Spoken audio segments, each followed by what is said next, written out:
अल्हम्दुलिल्लाहिल हन्नानिल mannan अल्लज़ी खलक़ल इंसान व अल्लमहुल बयान वस्सलातु वस्सलामु अला रसूलिही सय्यिदिल इंसी वल जान व अला आलिही व अस्हाबिही ज़विल खैरि वल इहसान अम्मा बअद फ़अऊज़ु बिल्लाहि मिनश शैतानिर रजीम बिस्मिल्लाहिर रहमानिर रहीम इन्नल्लाहा मअल्लज़ीना तक़व वल्लज़ीना हुम मुहसिनून सदक़ल्लाहु मौलाना अज़ीम।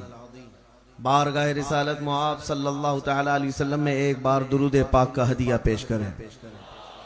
अल्लाहुम्मा सल्लि अला सय्यिदिना व मौलाना मुहम्मदिन मअदनिल जूदि वल करम व आलिहि व अस्हाबिहिल किराम व इब्निहिल करीम व बारिक व सल्लिम सलातन दाइमतन सरमदन अबदा। मेरे अजीजों, सुल्तानुल औलिया पीराने पीर गौसे आजम दस्तगीर सैयदना अब्दुल कादिर जीलानी क़द्दसल्लाहु सिर्रहु शरीफ की 11वीं का महीना चल रहा है और आज आपके यहाँ आना मेरा जलसे की गरज से नहीं था। हमारी हज व उम्रा ज़ियारत की टूर्स एंड ट्रैवल्स की ऑफिस जिसका इफ्तिताह था, उस इफ्तिताह के फातिहा खानी में हाजिर होना था और साथ में हमने ये सोचा कि हमारा जाना आना कहीं पर सिर्फ खालिस किसी की छोटी फातिहा के लिए या किसी की दुकान की इफ्तिताह के लिए न रहे, बल्कि हम अपनी ज़िंदगी का ये मिशन बनाएं जहां से गुजरे मुस्तफ़ा की खुशबू फैलाते हुए जाएं। नीयत का असर है, इसको जलसा नहीं बनाया गया था एक घर की तकरीब, बल्कि यूं समझ लें तो बिजनेस से ताल्लुक रखता है। ऑफिस की इफ्तिताह बिजनेस का एक हिस्सा है, उसके इफ्तिताह में फातिहा के लिए आए और इसी स्टेज पर एक निकाह भी होना था। तो ये बज़ाहिर देखा जाए तो ये घरेलू चीजें होती हैं, लेकिन किसी के घर की तकरीब को महफिल रसूल बना देना ये एक अजीम नेमत है अल्लाह ताला की। और सूरत वाले सिर्फ सूरत वाले नहीं, बल्कि अल्लाह तबारक व ताला का यह एहसान है, जब उसके नबी की बात कोई करता है तो वो चाहे जंगल से भी गुजर जाए, वहां शहर आबाद होता है।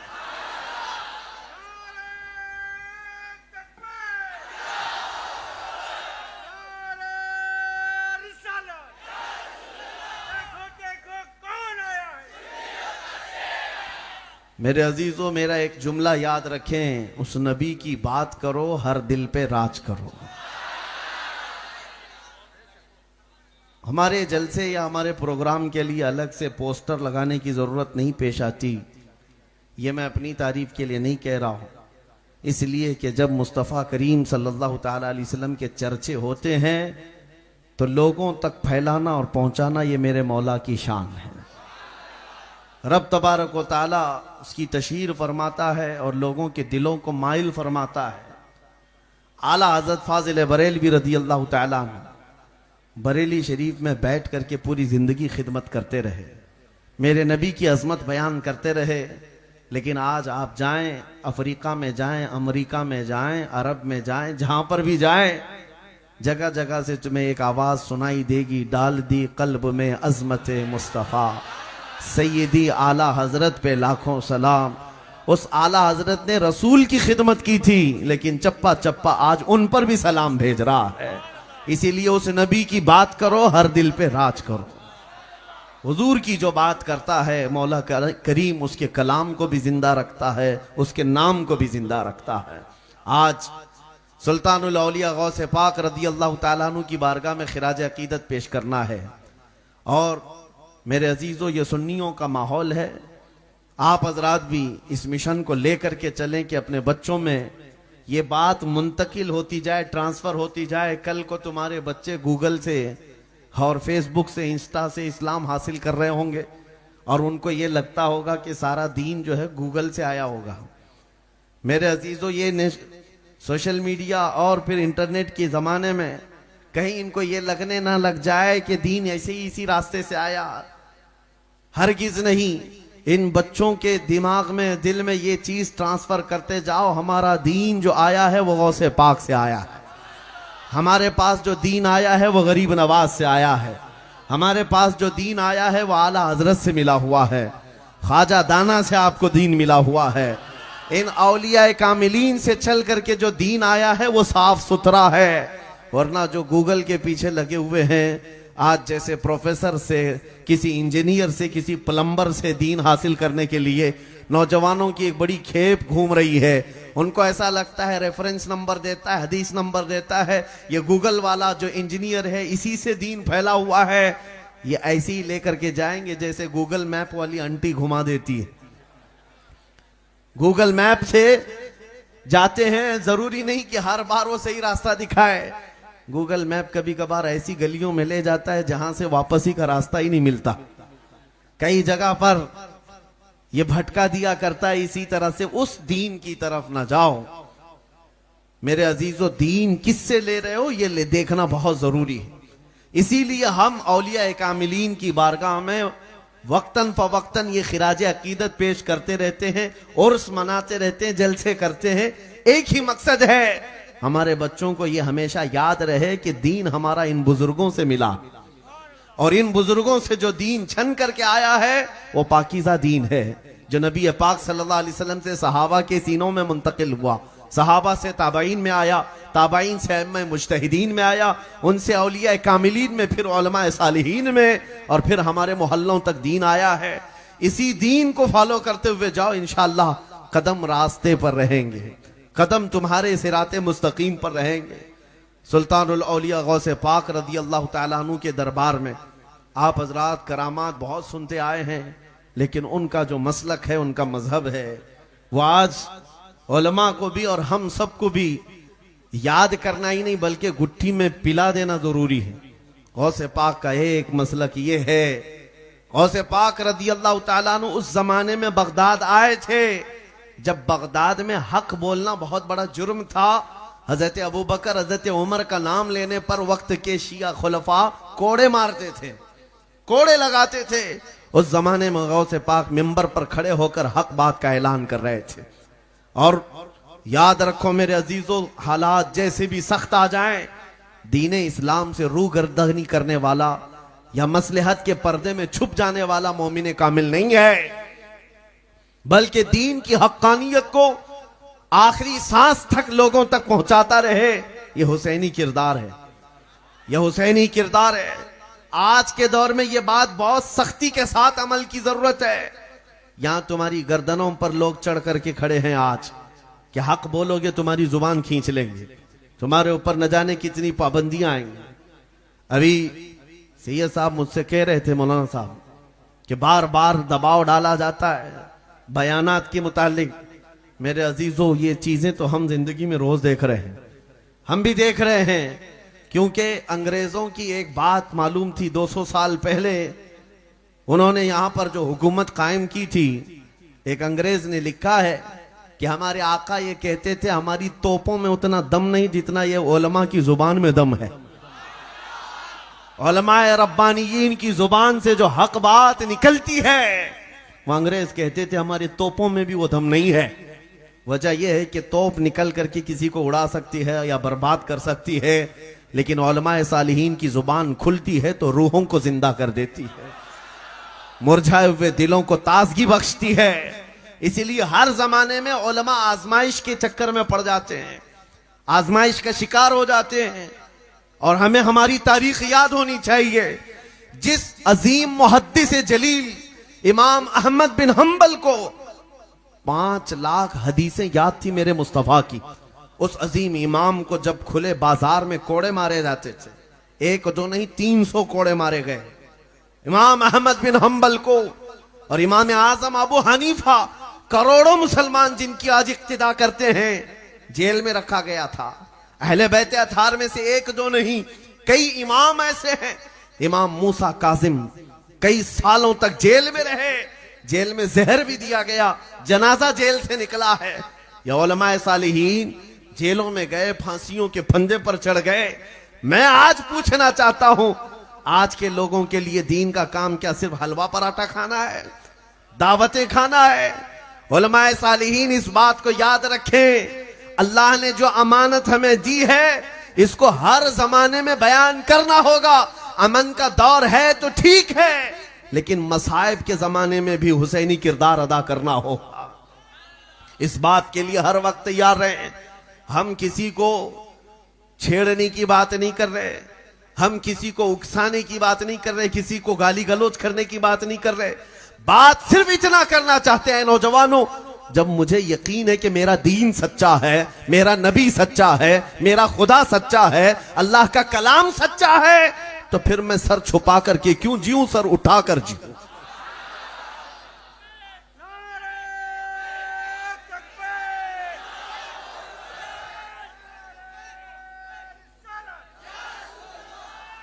छोटी छोटी चीजों पर बिलबिलाने वाले दीन की खिदमत में आए नहीं। आला हजरत फाजिल बरेलवी रहमतुल्लाह अलैह ने फरमाया है, जिसको खौफ लगता है, खतरा महसूस होता है, वो बुज़दिल आदमी दीन की खिदमत में ना आए, वरना इस मिशन को खराब कर देगा, इस मिशन को खराब कर देगा। हाँ, अगर अपनी गर्दन, अपना सीना मुस्तफा करीम सल्लल्लाहु अलैहि वसल्लम की मोहब्बत में जगमगाता है और उसका यकीन है कि अगर इस रास्ते में शहादत हो तो अल्लाह जन्नत अता करता है, तो उसे पीछे कदम हटाने की जरूरत नहीं, आगे बढ़ते चले जाए। इसलिए कि नबी करीम सल्लल्लाहु तआला अलैहि वसल्लम का एक जज्बा मैं आपको बताऊं, जंगे हुनैन के मौके पर मैं अपने मौजू पर आता हूं, इसलिए कि आज के दौर में जो लोगों को जिगर चाहिए, वो जज्बे को मैं बेदार करना, मेरा मकसद सिर्फ इतना है। लोगों के, कुछ लोगों के दिलों पर यह जंग लगा हुआ है हालात को देख देख करके। मेरे अजीजों, ये हालात नए नहीं है हमारे, ये मक्का के दौर से चले हुए हालात हैं। अरे तुम तो वो हुसैनी किरदार वाले सुन्नी मुसलमानों, तुम्हें खौफ व खतर की क्या जरूरत है? तुम्हें चाकू छुरी तलवार से कौन भला डरा सकता है? जो कौम हर साल मुहर्रम में करबला की दास्तान सुनती चली आ रही है, हुसैन आजम की शहादत को सुनती है, तो वो मातम करने के लिए नहीं है, रोने धोने के लिए नहीं है, ताजिया उठा करके डुबाने के लिए नहीं है। हम हुसैन आजम के किरदार को जवानों को, बूढ़ों को इसलिए सुनाते हैं, 80 साल का बूढ़ा भी करबला सुने तो 25 साल का जवान बन जाए, उसके अंदर जज्बा है। जंगे हुनैन के मौके पर कुरान पाक में उसका जिक्र भी आया है। अल्लाह ताला ने फरमाया, लक़द नसरकुमुल्लाहु फी मवातिन कसीरतिन व यौम हुनैन इज़ अअजबतकुम कसरतुकुम फलम तुगनि अन्कुम शैअन व ज़ाक़त अलैकुमुल अर्दु बिमा रहुबत थुम्मा वल्लैतुम मुदबिरीन। कुरान पाक में रब ताला फरमाता है, अल्लाह ने कई मौकों पर तुम्हारी मदद की है, खास तौर पर हुनैन के मौके पर। हुनैन, जंग हुनैन में हालात ऐसे थे, सहाबा की तादाद बहुत ज्यादा थी, बड़ी तादाद थी, तो रब फरमाता इज़ अअजबतकुम कसरतुकुम। पहले सहाबा को यह लगा बहुत बड़ी तादाद है, सब फतह कर लेंगे, लेकिन हालत क्या हो गई, बदल गए। फलम तुगनी अन्कुम शैआ, रब फरमाता है तुम्हारी बड़ी तादाद से कुछ हो तो नहीं सका वहां पर। वज़ाक़त अलैकुमुल अर्द, जमीन तुम पर तंग कर दी गई। वो जंग में हालात ऐसे हो गए कि जमीन तंग हो गई, कुफ्फार व मुशरिकीन बहुत गालिब आने लग गए। फिर सहाबा इकराम के पैर जमीन से उखड़ गए, इतनी तकलीफें, इतनी मशक्कतें। कुरान पाक में रब ताला फरमाता है सब इधर उधर मुंतशिर हो गए। वो हालत इतनी सख्त थी जंग हुनैन में, कोई इधर मुंतशिर, कोई उधर मुंतशिर, सफे दरहम बरहम हो गई। उस वक्त जो हदीस पाक में मिलता है, हजरत अबू बकर सिद्दीक फरमाते हैं, उस भरे मैदान में मैं देखा एक शख्सियत सीना सिपर होकर आगे बढ़ती हुई जा रही है, वो मेरे मुस्तफा करीम की जात। सब के सब वहां पर खूनखार भेड़िए सामने हैं और नबी पाक सल्लल्लाहु अलैहि वसल्लम आगे बढ़ते जा रहे हैं। हजरत सिद्दीक फरमाते हैं ऐसी शुजाअत तो देखा नहीं, आगे बढ़ते हुए जा रहे हैं। प्लस मैं आपको बता दूं, ये कहते हुए नहीं कि लोग उनमें से बहुत सारे नए सिपाही थे, नए फौजी थे, हो सकता है वो नबी को नहीं पहचानते हो, छुप छुपा करके कोई लीडर इधर उधर जाता होगा। हुजूर पाक सल्लल्लाहु तआला अलैहि वसल्लम सामने जा रहे हैं तो ये कह करके नहीं कि मैं भी मुसलमानों का एक सिपाही हूं, बल्कि खुले आम ऐलान करते हुए आगे बढ़ते जा रहे हैं। अना नबिय्यु ला कज़िब अना इब्न अब्दुल मुत्तलिब, मैं अब्दुल मुत्तलिब के बेटे का बेटा हूं, झूठा नबी नहीं हूं। ये नबी पाक का फरमान उस मैदान में जहां तलवारें सोते हुए लोग खड़े हैं और सामने बढ़ते हुए आ रहे हैं। साहबा कहते हैं जितने कदम डगमगाए थे, अचानक जान में जान आई, ऐसे सबके सब मुत्तहिद हुए कि अचानक हमने देखा सबके हाथ बिजलियों की तरह कौंधने लग गए। जो मुंतशिर हुआ था मैदान, पल भर में मेरे मुस्तफा की शुजाअत के बाद पूरा का पूरा गलबा इस्लाम को नसीब होता है। मेरे अजीजों,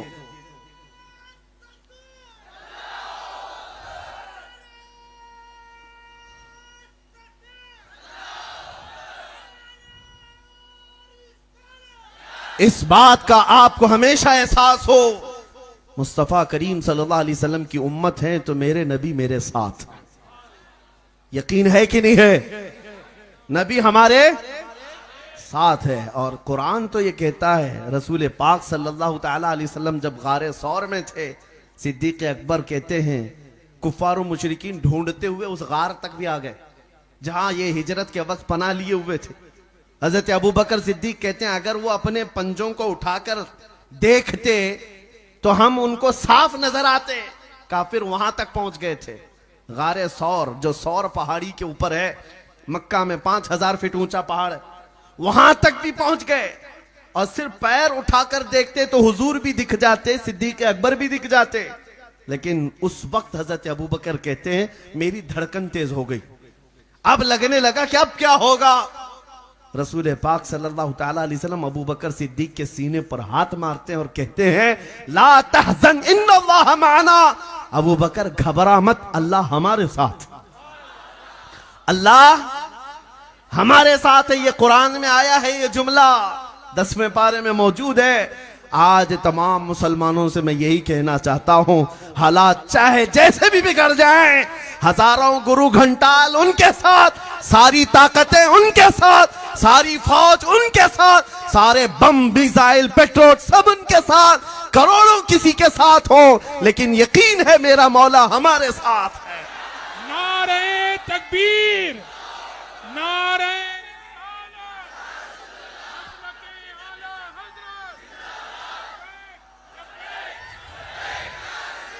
लब्बैक लब्बैक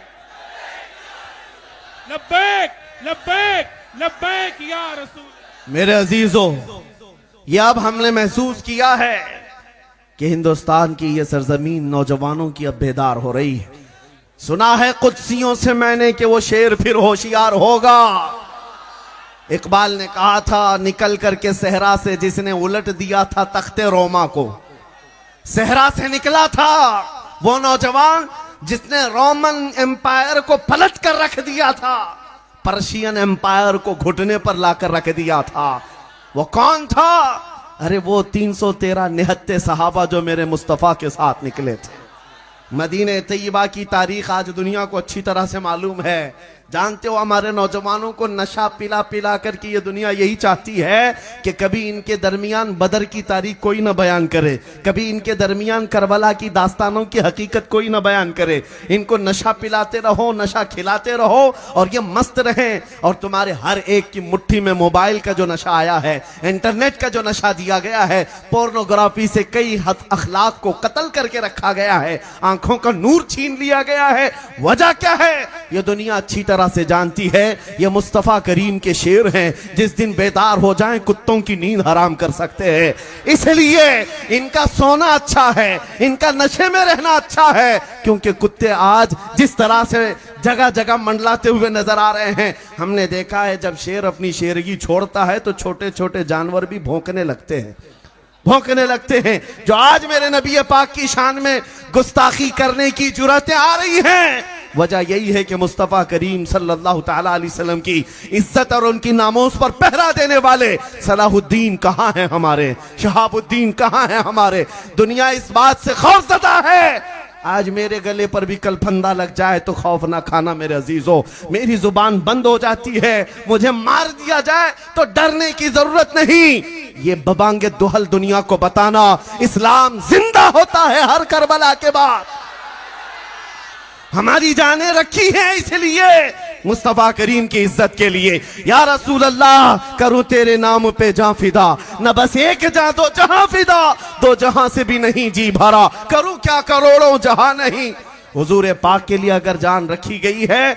और एक बात मैं आपको बता दूं, बहुत सारे लोग आज भी, जाहिर सी बात है, हर तकरीर को हमारी रिकॉर्ड करते हैं। आप लोगों की बात नहीं कर रहा हूं, हमारे रिश्तेदार साथ साथ चलते हैं हर जलसे में, बहुत सारी जगहों पर रिकॉर्ड करते हैं और कई कई घंटे उस पर रिसर्च भी करते हैं इनमें क्या क्या है। उनको मैं बाज़ाब्ता ये पैगाम देता हूं, मैं नबी पाक की इज्जत और अजमत पर आखिरी सांस तक बोलता रहूंगा, और अगर ये बोलना जुर्म है, ये जुर्म हम 1000 बार करते रहेंगे, ये जुर्म 1000 बार होगा। इसलिए कि आशिक सादिक आले रसूल मारा रवि रहमतुल्लाह तआला अलैह ने फरमाया था कि इश्क गर जुर्म है तो फांसी की सजा दी जाए, इश्क गर जुर्म है तो फांसी की सजा दी जाए, दरे महबूब पे लेकिन ये सजा दी जाए।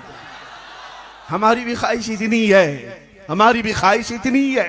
अजीज़ान गिरामी वक़ार, बात में असल जिस मौजू को लेकर चला था, आता हूं आपके सामने। सबसे पहली बात यह है, तुम दीन इस्लाम पर कायम हो। कुरान कहता है हुवा सम्माकुमुल मुस्लिमीन, वो अल्लाह है जिसने तुम्हारा नाम मुसलमान रखा है। तो छुपा करके जीने की जरूरत नहीं। तुम क्यों टोपियां निकाल कर दाढ़ियां छिलाकर घूमते हो सेकुलर बनने के चक्कर में? दुनिया क्या चाहती है? तुम्हें मॉडर्न बना करके, एक अय्याश जवान बना करके। मेरे अजीजों, ए नौजवानों, सूरत के नौजवानों, एक चीज तुम्हारी मैं बता दूं, एक चीज, जो ये शक्लें आज नजर आ रही हैं, इसलिए कि आप जलसे गौसे पाक में आए, अल्लाह और उसके रसूल का जिक्र सुनने आए, सरों पर टोपियां हैं, चमकते हुए चेहरे हैं। काश ये जिंदगी भर हो जाए तो कई कीड़े दम तोड़ दे। वैसे ही, क्योंकि अल्लाह ने सुन्नते मुस्तफा वाले चेहरे पर रौब रखा है, रौब रखा है। अगर तुम्हारा ये हुजूर की सुन्नतों पर चलने का जज्बा जवान हो गया, बाकी और सारी चीजों की जरूरत भी पेश नहीं आएगी तुम्हें। सबसे पहली चीज यही है कि तुम आ जाओ उस नक्शे कदम पर जहां मेरे मुस्तफा ने अपने सहाबा को छोड़ा था, उस पॉइंट पर आ जाएं, बस हमारे लिए काफी है। और मेरा मिशन भी यही है।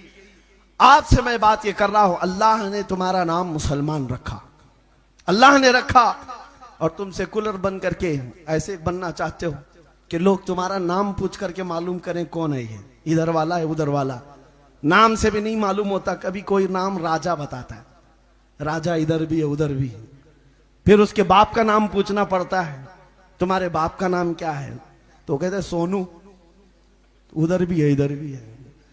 तुमसे भी नहीं पता चला, तुम्हारे बाप से भी नहीं पता चला, फिर आदमी को तुम्हें पहचानने के लिए दादा तक जाना पड़ता है। मेरे अजीजों, ये कोई लतीफा नहीं, बहुत सारे लोग इस बात की कोशिश कर रहे हैं आज। मैं उनसे ये कहता हूं, तुम्हें पहचानने के लिए बाप दादा तो दूर की बात, तुम्हारा नाम पूछने की भी जरूरत ना है। तुम्हारी चाल चलन देख करके दुनिया पुकारे, इसके जिस्म से मुस्तफा की खुशबू आती है, मदीने के ताजदार का गुलाम लगता है। तुम्हारी चलत फिरत ही काफी हो जानी चाहिए। मुझे पता है, मैं इस बात के फख्र के साथ, इस लिबास के साथ हर जगह घूमता हूं, हर जगह जाता हूं। मैं चाहे स्टेशन पे हूं, एयरपोर्ट पे हूं, मैं अपने अमामे के साथ जाता आता हूं। लोगों को लगता होगा कि हर एक हमारी तरफ देख रहा है, शर्म आ जाए। नहीं, हमें तो खुशी होती है नबी के गुलाम को कोई देख रहा है। याद तो आ जाए 1400 साल पहले निकली हुई ये जमात थी नबी पाक सल्लल्लाहु ताला अलैहि वसल्लम की, जिसका हाल ये था, वो मदीने के सहराओं से निकले थे ये ऐलान करते हुए, दश्त तो दश्त है दरिया भी न छोड़े हमने, बहरे जुल्मात में दौड़ा दिए घोड़े हमने, दी अजाने कभी यूरोप के कलीसाओं में तो कभी अफ्रीका के तपते हुए सहराओं में। आ गया ऐन लड़ाई में गर वक्त नमाज, किबला रूहों के जमीन बोस हुई कौमे हिजाज। एक ही सब में खड़े हो गए महमूद और अयास, ना कोई बंदा रहा ना कोई बंदा नवाज।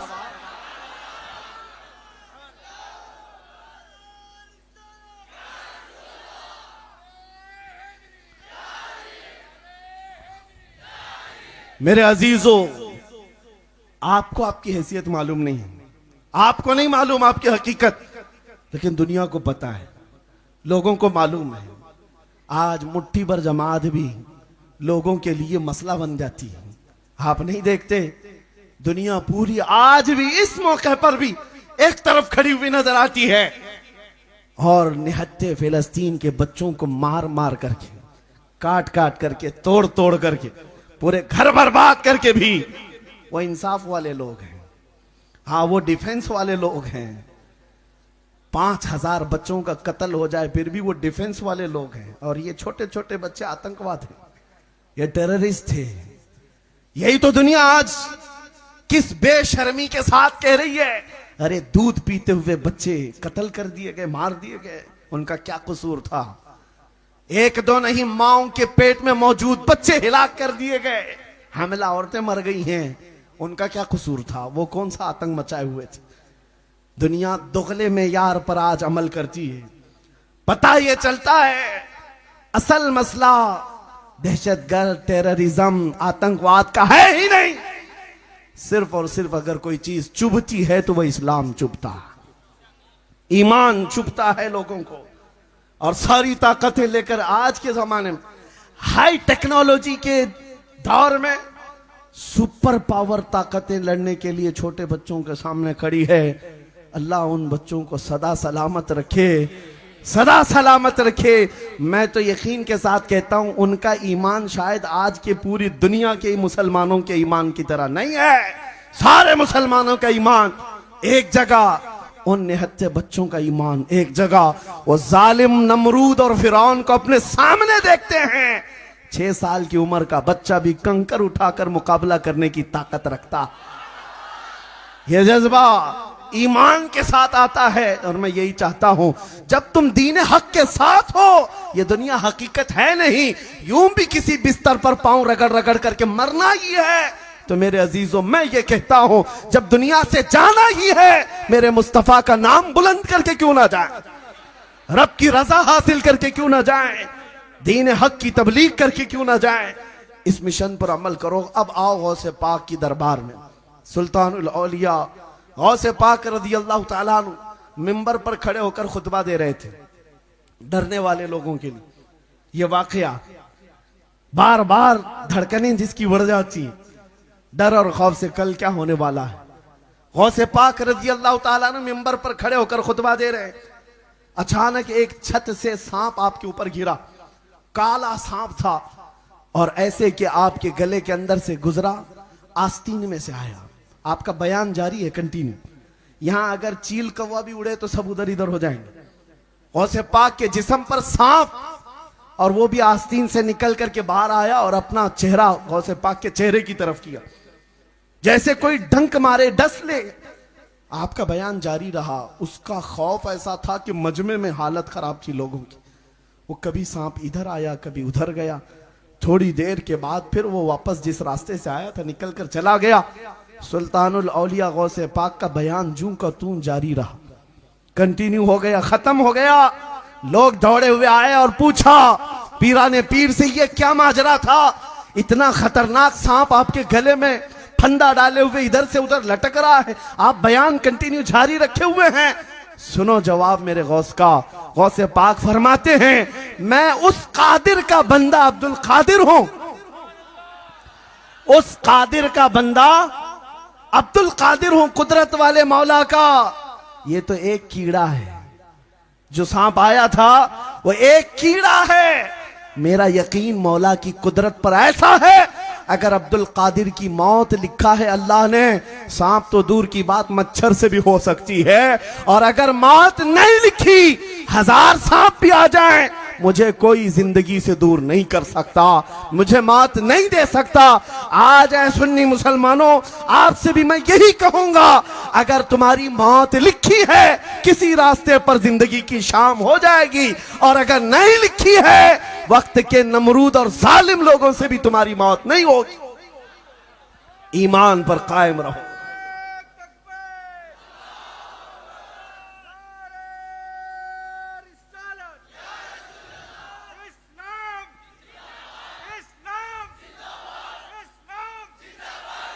मेरे अजीजों, अभी और भी दुनिया देखनी बाकी है।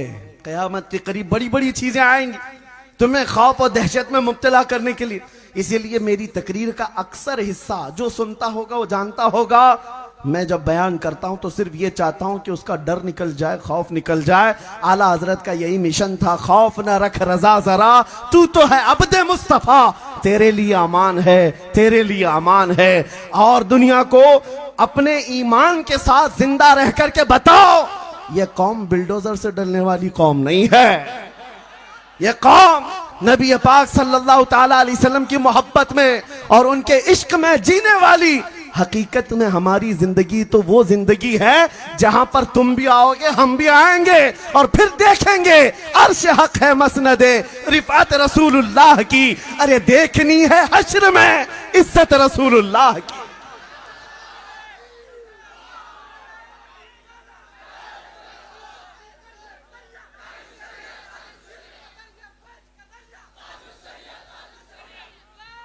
मेरे अजीजों, आज एक आयत में पढ़ा था, चंद दिनों पहले की बात है, जब ये हालात बहुत तेजी से दुनिया में बदलते आ गए, बड़ी बड़ी ताकतें धमकियां दे रही हैं, पता नहीं क्या क्या चीजें। और जब ऐसी बातें होती हैं, शेरों की लड़ाइयों में कुत्ते बाहर निकल आते और मीडिया पर बैठे यहीं पर से भौंकना शुरू कर दिया, ये खत्म हो जाएंगे, वो खत्म हो जाएंगे, इनका नाश हो जाएगा, उनका नाश हो जाएगा।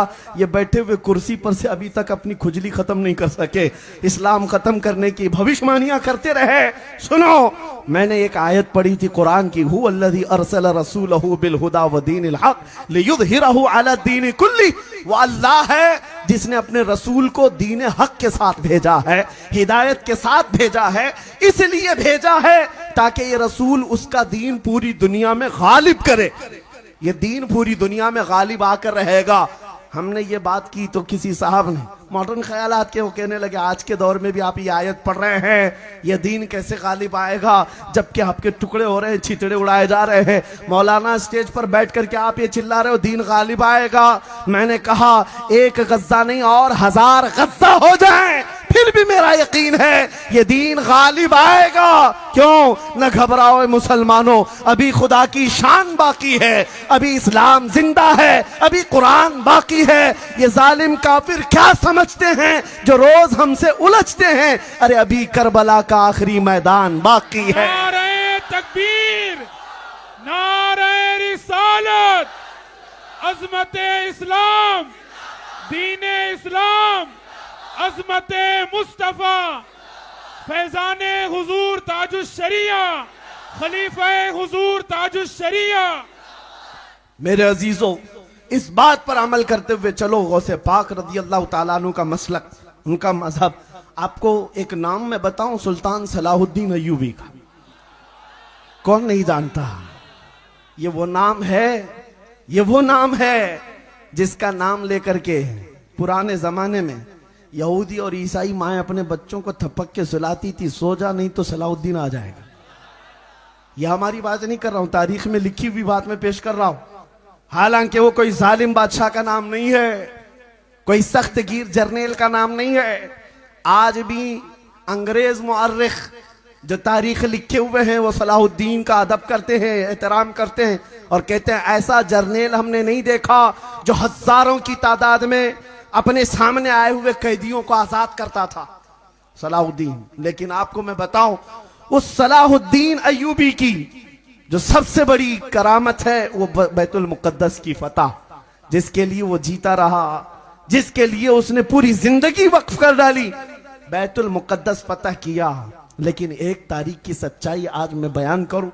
आपको पता है सलाहुद्दीन का नाम सिर्फ सुन्नी नहीं लेते, सब लोग लेते हैं, वहाबी भी लेते हैं, देवबंदी भी लेते हैं, अहले हदीस भी लेते हैं। सब कहते हैं हीरो था इस्लाम का, हीरो था इस्लाम का। लेकिन सबको मैं एक तारीख बता दूं, सलाहुद्दीन अय्यूबी बैतुल मुकद्दस को जब फतह किया, उसको फतह करने वाली जो लश्कर, उसके साथ जो लश्कर था, लश्कर का सिपह सालार गौसे पाक का खलीफा था। सलाहुद्दीन अय्यूबी गौसे पाक का परवरदा है। और एक दो नहीं, फौज में हजारों ऐसे थे जो गौसे पाक के शागिर्द थे, गौसे पाक के शागिर्द थे। और लोग आज हमें ताना मारते हैं कि ये 11वीं खाने वाले क्या करेंगे, गौस पाक का नाम लेने वाले सुन्नी क्या करेंगे, सिर्फ देगे पकाएंगे, नेज नियाज खिलाएंगे और चले जाएंगे। नहीं, तुम्हें पता नहीं 11वीं खाने वालों ने ही बैतुल मुकद्दस फतह किया था। गौस पाक के खलीफा ही सिपह सालार थे। अजीजा ने गिरामी वकार, ये हिस्सा भी हमारी जमात को हासिल है। और आज के दौर में भी बाहर निकल करके देख लेना, दुनिया में बहुत सारे कुत्ते भौंक रहे हैं, इस्लाम का परचम लहराने वाली शख्सियात तो बहुत सारी नजर आती हैं, सब जगह दाढ़ी टोपी वाले हैं, सब जगह दाढ़ी टोपी वाले दिखते हैं, लेकिन पूरी दुनिया को अगर कोई मुस्तफा करीम के इश्क में मैदान में ऐसा जज्बा दिया है कि गली में जाओ, कूचे में जाओ, 8 साल का बच्चा हो कि 80 साल का बूढ़ा हो, एक नारा लगाता है लब्बैक या रसूल अल्लाह। ये नारा देने वाला एक आशिक रसूल भी अहले सुन्नत व जमात का खादिम हुसैन था। हर जमाने में यह हिस्सा रहा है। इसलिए औलिया इकराम की मुहिब जमात ये नजात वाली जमात, ये हक्कानियत वाली जमात है। इस पर कायम रहो, मसलक के आला हजरत पर कायम रहो। जिंदगी दी गई है इसी के लिए, जिंदगी दी गई है इसी के लिए। औलिया इकराम की मोहब्बत में रहो। गौसे पाक रदी अल्लाह ताला अन्हु के आशिकों के बारे में लोग ये कहते, आज सवाल उठाते, कुछ भौंकने वाले ये कहते हैं बगदाद जल रहा है, गरनाता तबाह हो गया, मिस्र, तुनीस, लीबिया इतने हालात खराब हो गए, फिलिस्तीन जल रहा है, तो फिर आज गौसे पाक क्यों नहीं मदद करते? ये सवाल बार बार कई जमातों की तरफ से आता है और सुन्नियों को छेड़खानी करते। मेरे अजीजों, हर एक का एक वक्त होता है, हर मैदान का एक काम होता है। इल्जामी जवाब के तौर पर मैं ये कहता हूं, ये बात तो तुम मानते हो, चलो गौस पाक बगदाद में, फिलिस्तीन में क्या अल्लाह रब्बुल इज्जत की रहमत नहीं है? क्या तुम इनकार करोगे इस बात की? और वो अल्लाह जो अपने बंदों से 70 माओं से ज्यादा मोहब्बत करता है, तो फिर वो अल्लाह का है। तुम गौस पाक पर जिस तरह सवाल कर रहे हो, अल्लाह पर भी तुम जवाब सवाल करने लग जाओगे कल। कुछ इम्तिहानात की घड़ियां होती हैं और इम्तिहान के वक्त जब गुजरता है बंदा, तो उसको इम्तिहान देने के लिए छोड़ा जाता है ताकि वो उसकी इस्तिकामत का इम्तिहान हो। ये जमा रहता है, डटा रहता है या फिसल जाता है, मुसीबतें दे करके मौला आजमाता है। आज उन पर आई हुई मुसीबतें सिर्फ उनका इम्तिहान नहीं, पूरी दुनिया का इम्तिहान है। हम सब मोमिनों का भी इम्तिहान है। ये देखा जाएगा उन पर आई हुई मुसीबतों के बाद तुम कैसी जिंदगी गुजारते हो। डर करके मुंह छुपा लेते हो, भाग जाते हो इधर उधर, उसकी धोती में छुपेंगे, इसके पर्दे में छुपेंगे, क्या करते हो?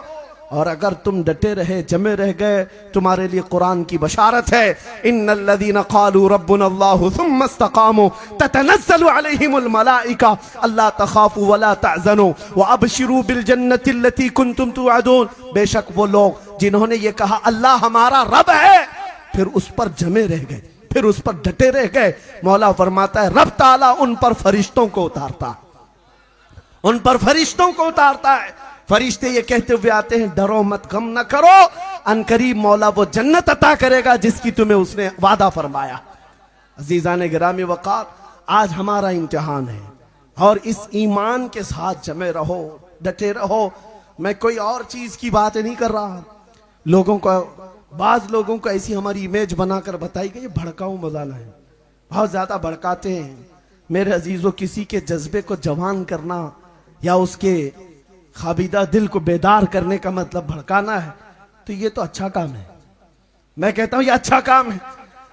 लोगों को, नौजवानों को आज मैं सिर्फ इतना चाहता हूं, दुनिया आज तुम्हें लालच से अपने करीब करने की कोशिश करे, कभी हुस्न शबाब दिखा करके अपनी तरफ लाए। नशा का ऐसा दौर दौरा है मुसलमानों के मोहल्ले में, अल-अमान वल हफीज, अल्लाह की पनाह। सारे नशे के अड्डे हमारी तरफ क्यों मूव कर दिए गए? लोग आज एड्रेस पूछते हैं हमारे मोहल्लों का इस काम के लिए। ऐ नौजवानों, तुम्हारी पहचान ये नहीं है? नफासत, तहारत तुम्हारा आधा ईमान। नशा तो बहुत दूर की बात है। पानी में अगर कचरा गिर जाए, पानी का रंग बदल जाए, मजा बदल जाए, तो वो पानी तुम्हारे लिए जायज नहीं, पानी तुम्हारे लिए जायज नहीं होता। फिर तुम उस हराम चीज को अपने हाथ में ले कैसे सकते हो? क़यामत के दिन तुम्हें मुस्तफ़ा करीम की ग़ुलामी के साथ खड़ा होना है तो अपने मुआशरे में इनकलाब लाओ और ऐसी बेदारी लाओ, हर नौजवान को इतनी तमीज हो जानी चाहिए कि दुनिया मुझे देखकर मेरे नबी को पहचानना चाहती है। आज तुम रास्ते पर चलते हो तो ये नहीं कि तुम्हारा नाम अहमद है, अब्दुल्ला है, खालिद है, फदा है और सिर्फ तुमको जानती है, बल्कि तुम्हारे बुरे कदम की वजह से दुनिया हुजूर पर उंगली उठा सकती है। ये मोहम्मद अरबी का गुलाम देखो, इसकी हरकतें कैसी हैं। इसीलिए मेरे अजीजों, मुझे एक बात याद आती है। एक नौजवान बरतानिया में बस का सफर कर रहा था, कंडक्टर ने उसको हाफ पेनी ज्यादा दे दिया था। वहां का जो पौंड है उसका हाफ वो पेनी वो थोड़ा सा ज्यादा उसने दे दिया, इसने रख लिया। आधा पौंड ज्यादा दिया था और नौजवान वो रख लिया और कहा गलती से दिया होगा इसने, रख लेता हूं। सफर 1 घंटे का था, दिल में बार बार सोचता रहा वापस कर दूं कि रख लूं, वापस कर दूं कि रख लूं। फिर सोचा इस हाफ पेनी से उसका क्या होने वाला है, कंडक्टर का, रख लेता हूं, मेरा ही भला होगा। पूरे सफर तक वो रखा रहा, बस से उतरने वाला था, दिल नहीं माना। सोचा कि मेरा भी क्या होने वाला है, ज्यादा तो फायदा नहीं है। उस कंडक्टर को जाकर के उसने आधा पौंड वापस कर दिया, आपने टिकट में मुझे ये ज्यादा दे दिया था, रख लीजिए वापस। उसने ले लिया। उसके बाद हाथ पकड़ करके कहा, पिछले कई सालों से मैं इस्लाम का मुताला कर रहा हूं, मोहम्मद अरबी की सीरत पढ़ रहा हूं और मैंने उनकी सीरत में एक बात पढ़ी कि वो सबसे ज्यादा अमानतदार थे। मक्का वाले उनकी अमानत पर यकीन रखते थे और मैं इस्लाम कबूल करना चाहता था, लेकिन उससे पहले मैं एक एग्जाम लेना चाहता था किसी मुसलमान से कि उस मोहम्मद अरबी की अमानत अभी बाकी है या नहीं। मैंने जानबूझ करके आधा पाउंड तुझको ज्यादा दिया था ये देखने के लिए कि मोहम्मद अरबी की अमानत अभी है या नहीं। तूने वापस करके अपने नबी की अमानत को जिंदा करके दिखाया है और मैं इस्लाम कबूल करता हूं। मेरे अजीजों, नौजवान नीचे उतर करके आया और अपने दिल को पकड़ लिया। हाफ पेनी या आधा पाउंड, हो सकता है कि इस्लाम को ही वो बेच देता, अभी इस्लाम बेच देता। अगर वो रख लेता तो उसके दिल के अंदर क्या होता कि नबी पाक की अमानत खत्म हो गई। ऐ नौजवानों, आज मैं तुमसे कहना चाहता हूं, जब दुनिया औरतों की इज्जत लूट रही थी तब मेरे नबी ये फरमा रहे थे, एक बच्ची जिसके घर पैदा हो जाए अगर वो सही सलामत तरबियत करके उसका निकाह कर दे तो उस पर जन्नत वाजिब है। जब नबी पाक औरतों की इज्जत बयान कर रहे थे, उस नबी की तुम उम्मत हो, आज तुम्हें वो अखलाक जिंदा करके दिखाना है। आज तुम्हें नशा मुक्त मोहल्ले बना करके दिखाना है। आज तुम्हारे अखलाक और किरदार के साथ एक इनकलाब ला कर दिखाना है। फिर जो रोना रो रहे हैं ना, ऐसे हो गए हालात, वैसे हो गए हालात, कुछ नहीं होगा। इसलिए कि एक ही शर्त है, ये तुम क्या चाहते हो, ये मिल जाए, वो मिल जाए, ये मिल जाए, वो मिल जाए, ये तो दुनिया की बहुत छोटी छोटी चीजें हैं जिसके पीछे तुम भाग रहे हो। एक चीज आखिरी अर्ज कर रहा हूं, कुछ लोगों को लगता है मुझे हुकूमत में ओहदा मिल जाना चाहिए, मैं कॉमन बन जाऊं, सेकुलर बन जाऊं, मैं इसके पीछे उसके पीछे भागूं, मुझे ये चीज मिल जाए, वो दौलत मिल जाए। अरे ये दुनिया की छोटी छोटी चीजें जिनको हासिल करने के लिए तुम अपनी आइडेंटिटी खत्म कर रहे हो। मैं तुम्हें बताता हूं मिलता क्या है कि मोहम्मद से वफा तूने तो हम तेरे हैं। अरे ये जहां चीज है क्या, लौह कलम तेरे हैं, लौह कलम तेरे हैं। कर नबी पाक से मोहब्बत, फिर तकदीर अपने हाथ से लिख। अजीजा ने गिराम वखार, आप अपनी किस्मत को लिखो अल्लाह तुम्हारी मर्जी के मुताबिक, क्योंकि कुरान में फरमाता है लहुम मा यशाऊन फीहा, अल्लाह फरमाता है उनके लिए वो सब चीजें हैं जिसकी वो ख्वाहिश करते हैं। बस हुजूर की गुलामी में आगे बढ़ना है, मसलक आला हजरत पर कायम रहना है। अब मैं अपने इन जुमलों के साथ गौसे पाक रदी अल्लाह ताला अन्हु के सच्चे आशिकों को एक पैगाम दे करके जाता हूँ। हालात का रोना ना रोएं, ये बिगड़े हुए हालात का रोना रोते हुए जमाना गुजर गया। अपने दादा से पूछ लो, वो भी बताएंगे हमारे जमाने में भी हालात खराब थे। उनके दादा से पूछ लो, वो भी कहेंगे हमारे जमाने में भी हालात खराब थे। इस्लाम के लिए हर जमाने में ऐसे चैलेंजेस आते रहे, लेकिन तुम्हें मेरे अजीजों गाड़ी चलाना है तो फिर ट्रैफिक में ही चलना पड़ेगा। तुम खाली रोड का इंतजार करते करते कभी ड्राइविंग नहीं सीख पाओगे। आ जाओ मैदान में और उसके बाद निकल पड़ो मेरे नबी पाक की मोहब्बत में। ये ऐलान करते हुए ऐ नौजवानों, एक नारा दे करके जाता हूं, दुनिया जितनी दौलत की तरफ बुलाए ठोकर मारो और फिर ये कहो अपना सब कुछ गुंबद खजरा कल भी था और आज भी है, मेरे नबी से मेरा रिश्ता कल भी था और आज भी है। बतला दो गुस्ताख नबी को गैरत सुन्नी जिंदा है, उन पे मर मिटने का जज्बा कल भी था और लब्बैक या रसूल अल्लाह, लब्बैक या रसूल अल्लाह। व आखिरु दावाना अनिल हम्दुलिल्लाहि रब्बिल आलमीन।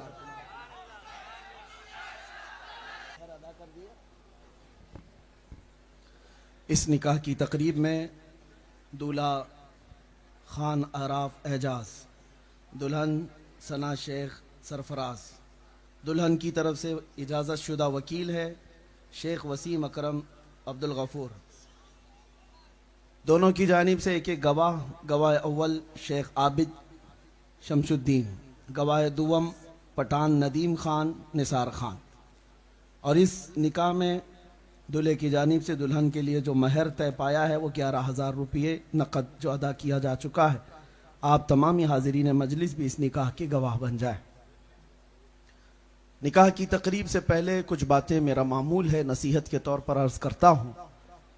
नबी पाक सल्लल्लाहु अलैहि वसल्लम का फरमान आली शान है, निकाह को इतना आसान बना दो कि जिना करना मुश्किल हो जाए। निकाह को आसान करो। इस नौजवान बच्चे का निकाह 2 दिन पहले ही था, लेकिन हमारी आमद के इंतज़ार में उसको मौखर किया और सादगी में इसी मिंबर पर बैठ करके निकाह खानी कर ली, या निकाह की तकरीब अदा कर रहा है। इसके लिए भी दुआ है और आप तमामी हजरात के लिए भी दुआ। जितने ताम झाम बनाए हुए हैं निकाह को सख्त बनाने के लिए आज लोग, ये सब चीज़ें निकाल दो। मुसलमानों के मुआशरे में ये सब चीज़ें नहीं होनी चाहिए जिसकी वजह से बच्चियां जवान होकर घरों में बैठी। कितने नौजवानों को उनके माली गुर्बत की वजह से न लड़कियां मिलती हैं, क्योंकि सब ने बनाया है निकाह करने के लिए कम से कम 10-12 लाख रुपया चाहिए, शादी महल बुक होना चाहिए, कार्ड छपने चाहिए, कम से कम 500,000 लोगों का खाना होना चाहिए, और सारी मुसीबतें दुल्हन के घर वालों पर डाली जाती हैं। ये एक ऐसी मुसीबत है, अगर ये कंटिन्यू जारी रहा तो बाद में फिर बाप बेटी के पैदा होने पर मुंह बिगाड़ लेगा। खर्चा करने वाली आ गई। मेरे अजीजों, इस मुसीबत से तो इस्लाम ने नजात दिया है। अरब इसीलिए तो अपनी बेटियों को बहुत जल्दी ही गर्दन मरोड़ करके दफन कर देते थे जब बेटी पैदा होती। क्या वो जहालत का रिवाज हम फिर से लाना चाहते हैं? हरगिज नहीं। अल्लाह ने मर्दों को 2 हाथ दिए हैं, कमाओ और अपनी बीवी को खिलाओ। अपनी बीवी के बाप से भीख मांगने वाले नौजवान, मैं उनको दूल्हा नहीं कहता, वो इंटरनेशनल फकीर है। जहेज की भीख मांगने वाले, कार चाहिए, बाइक चाहिए, और अपनी दुल्हन के बाप से सब चाहिए। अरे शादी का जोड़ा भी उसी से चाहिए। नंगे आए थे क्या दुनिया में? यानी बीवी के बाप से हर चीज चाहिए, माल भी चाहिए, जोड़ा भी चाहिए, कार भी चाहिए, बाइक भी चाहिए। इतना सब अगर चाहिए तो मैं उसको मशवरा देता हूं, एक कटोरी ले ले, मस्जिद के बाहर बैठ जा, लोग एक एक सिक्का डालते जाएंगे, बहुत पैसा आ जाएगा। मेरे अजीजों, इसको भी भीख मांगना कहा जाता है। इस रिवाज को खत्म किया जाए। मैं उन नौजवानों को देखना चाहता हूं जो नौजवान ये अहद करके उठे कि मैं अपनी ख्वाहिश के लिए नहीं, मेरे मुस्तफ़ा की सुन्नत पर निकाह करूंगा, हुजूर की शरीयत पर मैं निकाह करूंगा। नौजवानों, तुम दिलेर हो, जवान हो, अल्लाह ने हाथ दिए, कमाओ। उस नाजुक औरत को घर लाए, अपने हाथों से उसको खिलाओ। मेरे आका ने फरमाया, अपनी औरत को एक लुकमा खिलाना भी एक सदक़े का सवाब है। दूसरी बात, निकाह करने से पहले हुजूर पाक ने फरमाया, हर मर्द निकाह के पहले 4 चीजें देखता है। या तो औरत की खूबसूरती देखकर उससे निकाह कर रहा होता है, या औरत का बड़ा घराना देख करके, बड़ी खानदान वाली है, ये निकाह कर रहा होता है। फिर हुजूर फरमाते हैं, या तो फिर उसका बहुत माल देख करके निकाह करता है, बहुत मालदार औरत है। चौथा ये कि या तो उसकी दीनदारी देखकर निकाह करता है। हुजूर फरमाते हैं, जो सिर्फ खूबसूरती देख करके निकाह किया, शादी के बाद अल्लाह उसको फितने में मुब्तला कर देगा। हुजूर फरमाते हैं, फितने में मुब्तला हो जाएगा। और सिर्फ औरत के बड़े पैसे होने वाली की वजह से निकाह किया, हुजूर फरमाते हैं शादी के बाद वो फकीर बन जाएगा, मोहताज हो जाएगा। और सिर्फ खानदान, बड़ा खानदान देख करके निकाह किया, कौम के अंदर वो जलील हो जाएगा। और हुजूर फरमाते हैं जिसने औरत के अखलाक और किरदार और दीन को देखकर निकाह किया, मेरे आका फरमाते हैं मौला उसे यहां भी बरकत देगा, वहां भी बरकत देगा। हाँ, सबसे पहली चीज अपनी दुल्हन में ये देखो कि वो खातून नबी पाक सल्लल्लाहु ताला अलैहि वसल्लम की शरीयत पर कितना चलती है, कुरान कितना पढ़ी हुई है, दीन कितना है। मैं अभी अभी अपने बयान में जो एक जिक्र किया, अभी आपके जहन को करीब करते हुए एक बात बताता हूं। एक नौजवान है, कुर्द का रहने वाला, इराक का नौजवान, जिसका नाम नजमुद्दीन, और वो शादी नहीं करना चाहता था, शादी ही नहीं करना चाहता है। मां बाप बार बार कहते थे उसको कोई लड़की नहीं पसंद आती। ऐसा नौजवान हो, ये नहीं है कि काली है पीली है, ऊंची नाक है छोटी नाक है, नहीं, उस नौजवान का मसला ही अलग था। एक दिन एक बुजुर्ग, उसके जो उस्ताद थे मस्जिद में, उससे समझाने के लिए बुलाए, कहा कि बेटा शादी कर ले, माँ बाप की ख्वाहिश है, माँ बाप की ख्वाहिश है। वो कहता है ठीक है आपकी बात पर मैं शादी करने को तैयार हूं, लेकिन एक शर्त है, मुझे एक ऐसी लड़की चाहिए जो मुझे दुनिया से निकाल करके अल्लाह तक पहुंचाए। पहली शर्त यह है, मुझे दुनिया से निकाल करके अल्लाह तक पहुंचाए, और फिर जब वो मेरे बिस्तर में आए और उससे मेरे कोई औलाद पैदा हो तो ऐसा लड़का पैदा हो जो बैतुल मुकद्दस फतह करे। इसलिए मैं निकाह के लिए अभी तक इंतजार कर रहा हूं। उस बुजुर्ग ने कहा मियां बड़ी शर्तें हैं तेरी, तो ये कहां से कौन लेके आएगा, कौन लड़की को देखेगा, जा तू तो ऐसी कुंवारा रह जाए, देखते हैं कौन लड़की आएगी। मेरे अजीजों, वो मस्जिद में बैठे ही थे, एक खातून पर्दे में आई, मगरिब की नमाज हो चुकी, उस बुजुर्ग इमाम के पास आई, कहा कि हुजूर मुझे एक मसला है। कहा क्या है? कहा घर वाले मेरी शादी कराना चाहते हैं, और वो बड़े घराने में शादी कराना चाहते हैं, मेरा रिश्ता बहुत अच्छी जगह से आया है, मैं नहीं करना चाहती, आप अगर बोलेंगे तो मेरे घर वाले मान जाएंगे। उस बुजुर्ग ने कहा तुझे क्या फर्क पड़ता है, शादी की उम्र हो गई, शादी कर ले। खातून कहती है नहीं, मैं अपने घर वालों को बार बार कहती हूं नहीं करना है शादी, नहीं करना है। कहा क्यों नहीं करना चाहती? लड़की कहती है मैं चाहती हूं मुझे ऐसा शोहर मिले जो मुझे दुनिया से निकाल कर अल्लाह तक पहुंचाए, और मुझे ऐसा शोहर मिले कि जिसके साथ मैं जिंदगी गुजारूं, मेरा कोई बेटा हो तो बैतुल मुकद्दस फतह करे। उस बुजुर्ग की बाँछें खिल गई। ये नौजवान अभी मुझसे ये कह रहा है, लड़की आई अभी ये कह रही है। उसी मस्जिद में निकाह हो गया, निकाह हो गया, दोनों को रुखसत किया गया। यही वो जोड़ा है जिससे पैदा होने वाले का नाम सलाहुद्दीन अय्यूबी है।